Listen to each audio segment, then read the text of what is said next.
Hey there everybody, I'm Andrew. And I'm Caroline. And as many of you know, Oxford School District lost a dear member last week. Sherry Dianne Buford was a teacher with the school district since 2005. Now in honor of our beloved teacher and friend, this week's episode of the Snooze will be completely dedicated in her memory and will outline her work and life as an educator. And before we begin, we'd like to thank everyone who sent in photos and videos to help with this episode. You've given us a great opportunity to honor her with as much passion as she used every day. Now let us take a moment to remember our dear friend, Mrs. Sherry Buford. It's your birthday. It's your birthday. It's your birthday and you know it. And you ain't too proud to show it. At your age, not your shoe size. It's your birthday and you know it. Happy birthday, Ryan.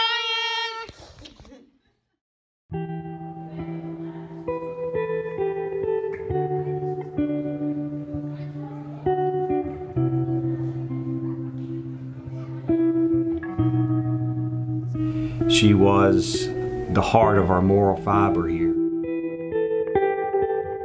She was just a godly woman who made you want to be better. She cared about us, she loved us, she was like family. She was definitely more than a teacher.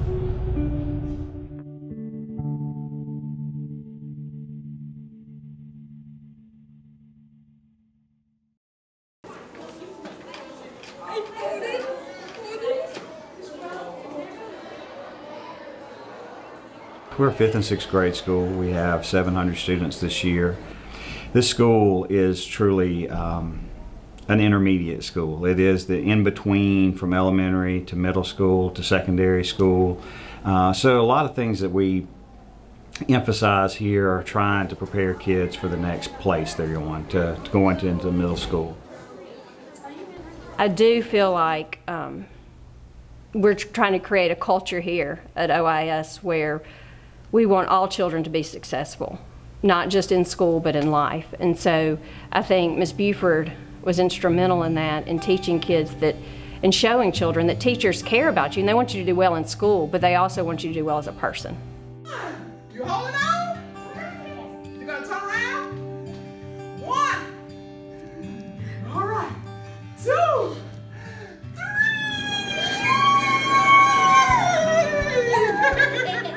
Miss Buford, she stood out as this larger-than-life figure in our school.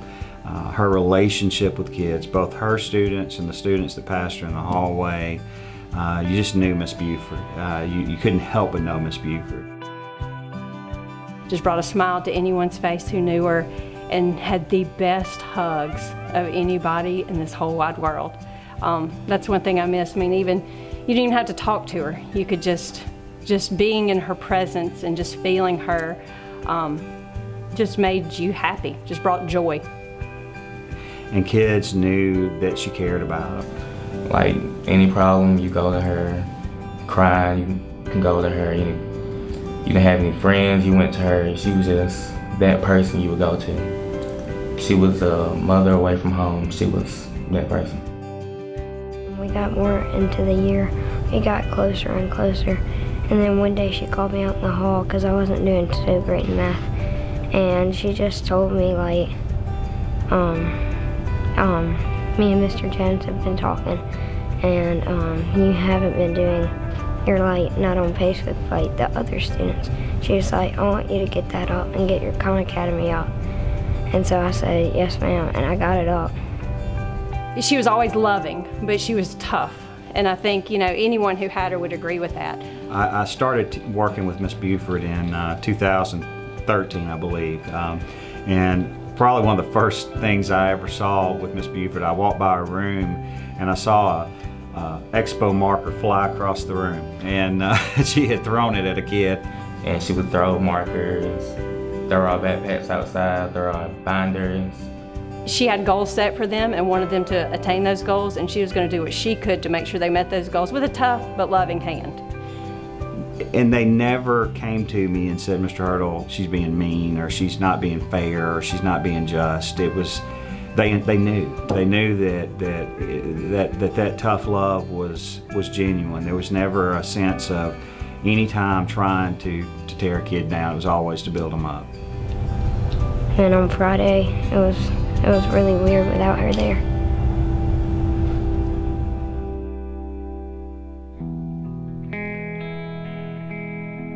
On Friday, when we found out that Miss Buford had passed, no one knew what to do. I got a text about 4:30, I guess, that morning from a couple of different colleagues who said, and I just text back no words. When I figured out the next day that she had passed away, I mean, I was just really surprised because, like, I had just been with her, like, the day right before.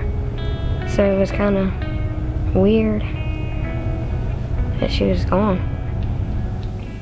It's hurtful to know what actually happened and that it could have been prevented, but I know that she's in a better place. I know that she's happy, but it leaves a hole in everyone's heart who actually knew her. There's a huge hole, one we won't be able to fill. She was more than just a teacher to all of us. She was a friend. So it's still hard to think that Dianne Buford's not going to be in her room if I go down there. Well, I mean, it's kind of different. A lot of the kids who had her are different. Like, the teachers, or my math teacher is really different because, I mean, they were close. So it just feels weird without her here. We did allow the students to go back into her room on Monday morning, and that was hard. It's hard for everybody. But again, the students, the resilience there. And I think it was all of, they knew what Miss Buford expected them to do on Monday morning, is start back doing math again. Well, I knew that everybody just loved Miss Buford. And so when they made all the posters, I thought it was sweet, so I made one myself. Even this week, the kids took it upon themselves, to make the signs. And the students were the ones who carried us on Friday and are carrying us now. They immediately started needing to express their love, and they started writing the notes. I think we've always been a family, but when tragedy strikes, you really come together and you realize what's important, and family is what's important. If you could say anything to Miss Buford right now, what would you say to her?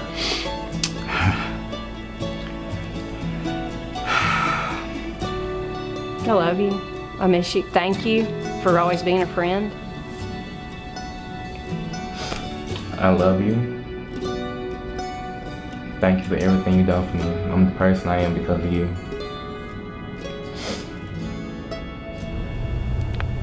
I would go give her a big hug. That's all I would do. When I got here in 2013, and I had met Miss Buford a couple of months in,